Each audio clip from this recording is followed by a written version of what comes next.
Le prisonnier d'Isabelle Moreau-Cyr. Il était comme fou furieux à vrai dire depuis qu'il avait été capturé. Une rage en perpétuel grondement montait du fond de sa poitrine, du plus profond de son cœur. Des questions sans suite, sans réponse, tourbillonnaient en essaim affolés dans sa tête. Que lui voulaient ces hommes? Où étaient-ils? Pourquoi? Nulle réponse, nulle parole. Il restait seul avec sa peur. Ses gardiens ne s'adressaient pas à lui, jamais. De toute manière, leur langage était trop différent du sien pour qu'il puisse comprendre quelque chose. Après une longue traque là-bas dans ces montagnes qu'il pensait paisibles et protectrices telle la tendresse d'une mère, il avait été brutalement saisi, capturé, ligoté de cordes et de chaînes tel un hors-la-loi. Il n'était pas cela. Il n'aspirait qu'à vivre en paix au milieu des siens.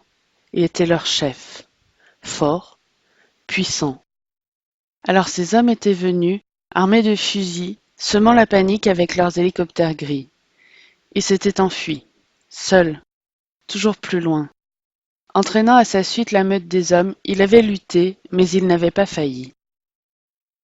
Les siens avaient pu trouver un refuge plus au sud, vers des vallées si étroites et si escarpées que nul ne pouvait les en déloger. Impuissant sous ces liens qui lui sciaient les membres, il avait été emporté, terrifié, le cœur battant de colère et de rage. Tournant nerveusement en rond dans sa prison, il ne cessait de se demander pourquoi il était ici, prisonnier. Que lui voulaient ces étrangers?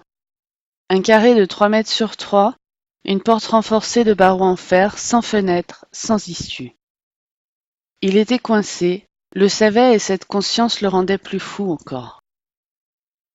Les premiers jours, il s'était jeté de toute sa force, de tout son poids contre les murs, la porte, hurlant de fureur impuissante. Il n'avait réussi qu'à se blesser superficiellement sans que rien n'en soit ébranlé. À présent, fatigué par cette lutte inutile, il attendait la suite. Quelque chose viendrait de ces étrangers brutaux et trop sûrs d'eux. Il le savait et le redoutait. Qu'allait-il lui faire? Parfois, il appuyait sa tête aux longues mèches noires, salies et emmêlées lors de sa traque, afin d'espérer apercevoir un coin de ciel, respirer un souffle de vent. Mais rien. Sa prison donnait sur un couloir obscur qui desservait d'autres cellules tout aussi grises et sombres que la sienne. D'autres, tout à côté, étaient prisonniers, comme lui, quoiqu'en réalité ils fussent bien différents de ce qu'il était lui-même. Il le sentait sans même les voir dans leur simple respiration. Car eux s'étaient résignés à leur sort. Ils n'étaient plus maintenant que des esclaves, avilis, ayant renoncé à tout espoir, à toute envie, à toute idée de liberté. Avec un sentiment d'horreur, il les entreapercevait, passant devant les barreaux de sa cellule, la démarche traînante de machines sans âme et sans pensée. Ils n'avaient plus rien d'êtres autonomes. Ils avaient tous abdiqué.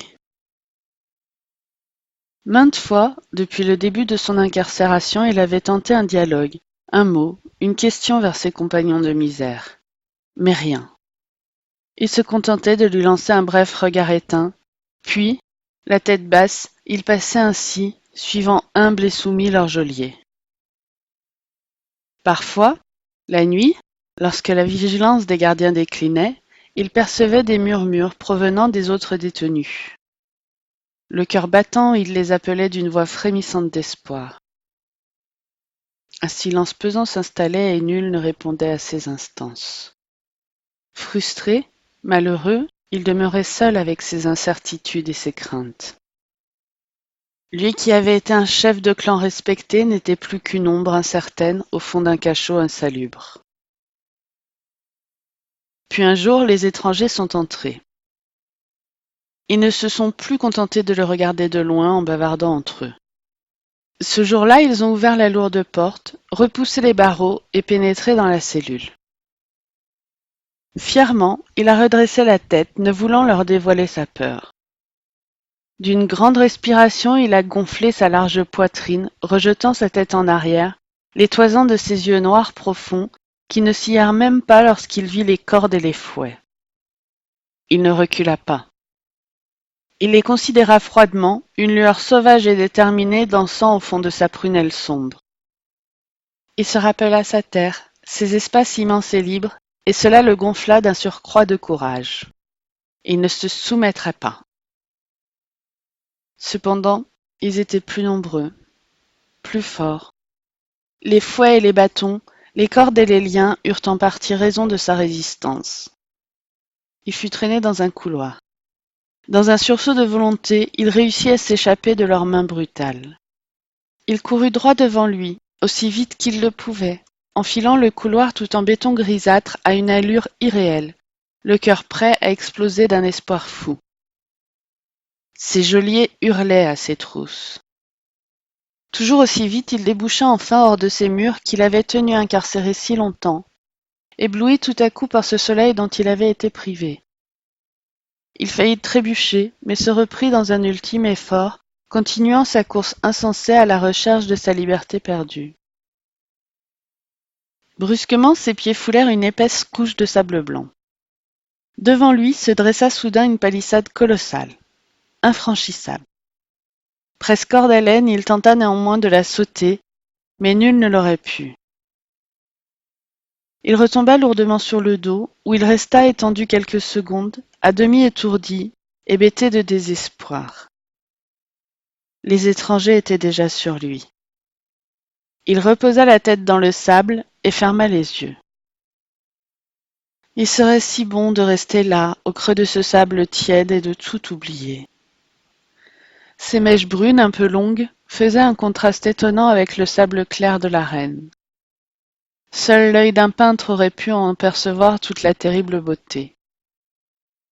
Bientôt, il y aurait des cris et de la souffrance, et peut-être son sang serait-il bu par cette poussière avide.